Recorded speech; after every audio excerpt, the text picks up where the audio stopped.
हमारे चैनल को सब्सक्राइब जरूर करें ताकि आपसे हमारे मजेदार कार्टून कभी न छूटे।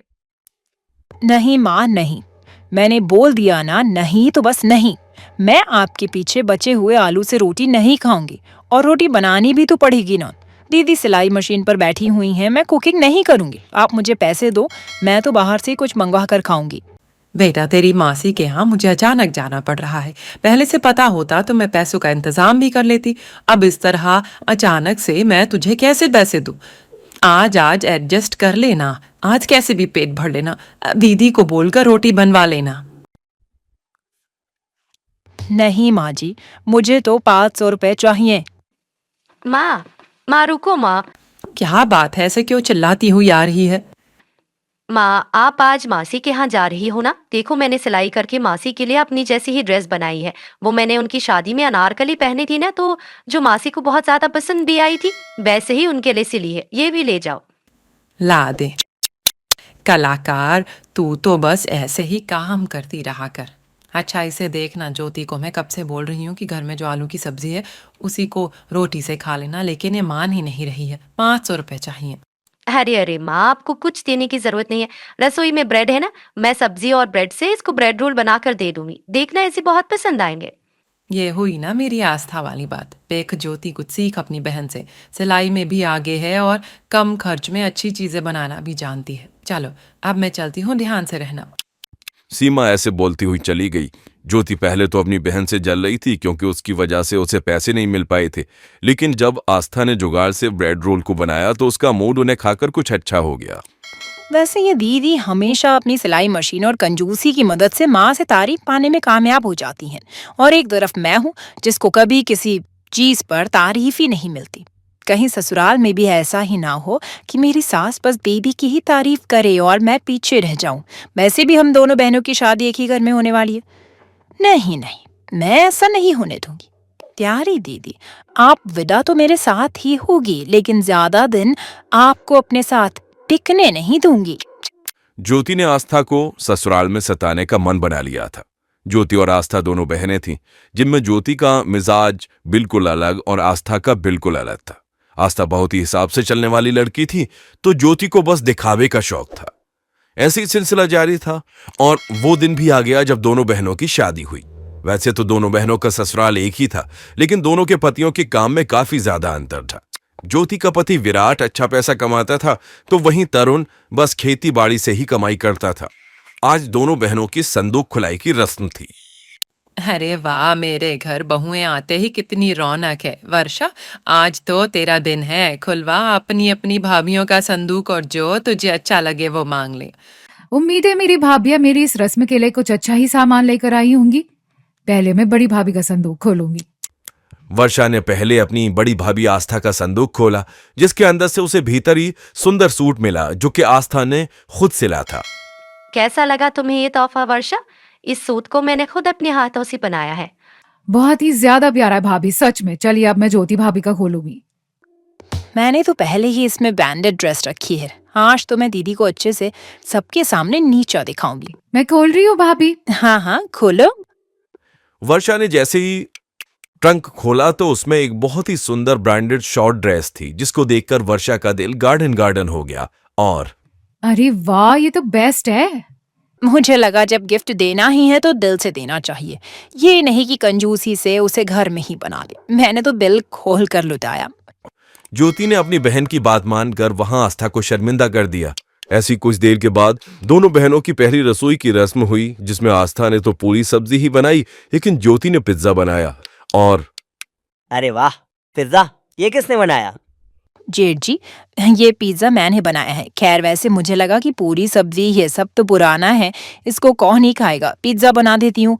इसमें पैसे तो खूब उठ गए, लेकिन आप सभी शौक से इसको खा लोगे तो फिर बस मुझे और क्या ही चाहिए। खाइए खाइए, जिसको जितना खाना हो खाइए। बहुत बढ़िया मेरी बहू, आज तूने दिखा दिया कि तू मेरी बहू है। सच में मैं तुझसे बहुत ज्यादा खुश हूँ। इसमें क्या खास है? आलू की सब्जी और पूरी, कौन खाएगा इसको? मैं खाऊंगा ना माँ, मैं खाऊंगा इसको। कोई भी आस्था का खाना बनाया हुआ तैयार नहीं था खाने को। सभी ने पिज्जा ही खाया, सिवाय आस्था के पति तरुण की। आज के दिन से ही ज्योति ने अपने लिए परिवार में ज्यादा जगह बनाना शुरू कर दिया था। ऐसे ही लगभग एक हफ्ता गुजरा और आज के दिन आस्था अपने हाथों से बैठी हुई अपने परिवार के लिए सिलाई कर रही। ये आखिरी सिलाई भी हो गई। माँ जी के और वर्षा के लिए मैंने ये सूट सिले हैं। उम्मीद है कि गर्मी के हिसाब से उन्हें पसंद आ जाएंगे। उन्हें दिखा कर आती हूँ। आस्था खुशी खुशी सूटों को दिखाने के लिए गई, लेकिन क्या दीदी, हाथ से आड़ी टेढ़ी सिलाइयां निकालकर आप खुद को बहुत महान टेलर समझने लगी हो क्या? इसको पहनकर मेरी ननद और माँ जी बाहर निकलेंगी। हाथ से अच्छा तो इनके लिए ऑनलाइन कपड़े ऑर्डर कर दूंगी मैं। हाय मेरी प्यारी बहू, सुना तूने आस्था क्या बोला ज्योति ने? हम ये बेकार के कपड़े नहीं पहनेंगे। धीरे धीरे ऐसे ही ज्योति आस्था के लिए सभी के दिमागों में जहर घोल रही थी। देखते ही देखते ऐसे ही दिन गुजरे और जब ज्यादा ही कुछ इस तरह की बातें हुई तो एक दिन वो भी आ गया जब सुषमा ने आस्था और तरुण को अपने घर से निकालकर खड़ा कर दिया और वो अब बस घर में ज्योति, विराट और वर्षा के साथ रहती थी। सुनिए जी, आपने तो अपनी हस्ती मिटा दी अपने भाई को पढ़ाने में, और आपके भाई ने आपको ये सिला दिया। खैर, मैं ये बात नहीं करने वाली थी। मैं तो आपको ये बताती कि वर्षा को देखने कल लड़के वाले आए थे। बोले कि लड़की तो उन्हें पसंद है, लेकिन वो बिना सगाई किए शादी नहीं करेंगे। अब एक हफ्ते बाद सगाई है और लड़के वालों ने बोला है कि दुल्हन को बहुत ही अच्छे से तैयार करना, बहुत ही सुंदर ड्रेस पहनाकर। तो मैं सोच रही थी कि क्यों ना वर्षा के लिए मैं ही एक ड्रेस बना दूं। ठीक है, कितने पैसे चाहिए बता देना।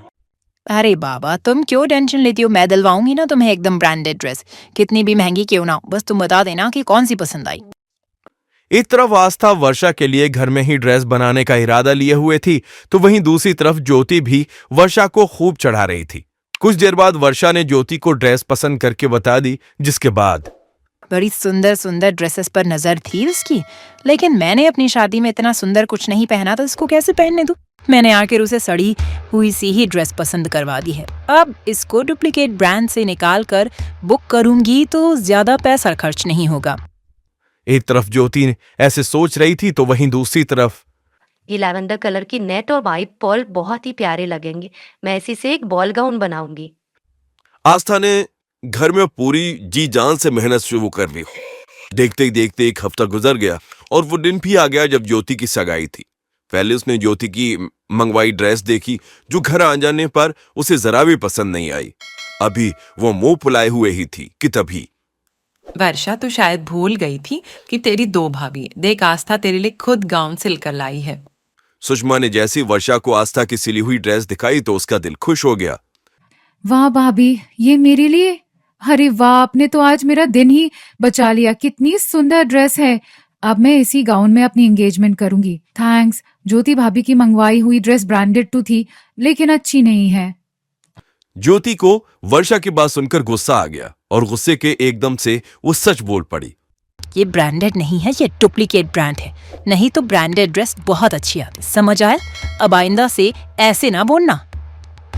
अरे नहीं, ये मैं क्या बोल गई? अच्छा, तो तूने मेरी बेटी के लिए डुप्लीकेट ब्रांड मंगवाया ताकि वो सुंदर ना लगे, और हम सोच रहे थे कि तू कितनी अच्छी है, हमारे बारे में कितना सोच रही है। अरे लानत है तेरे ऊपर जो अपनी ही नंद की खुशी से जले।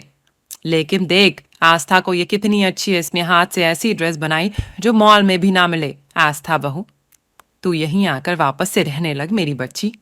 नहीं माँ जी, मैं अब अलग घर में हूँ तो वहीं रहूंगी। बेकार एक घर में रहने से दिल बिगड़ी हो, इससे अच्छा है अलग ही रह लिया जाए।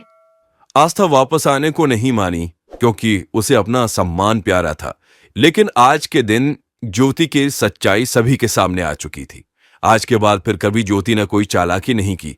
आस्था और घरवालों के बीच भी सब कुछ ठीक हो चुका था। वर्षा ने आस्था की बनाई ड्रेस से ही अपनी सगाई अटेंड की और सभी ने उसकी ड्रेस की काफी तारीफ भी की और ऐसे ही सब कुछ अच्छे से गुजरा।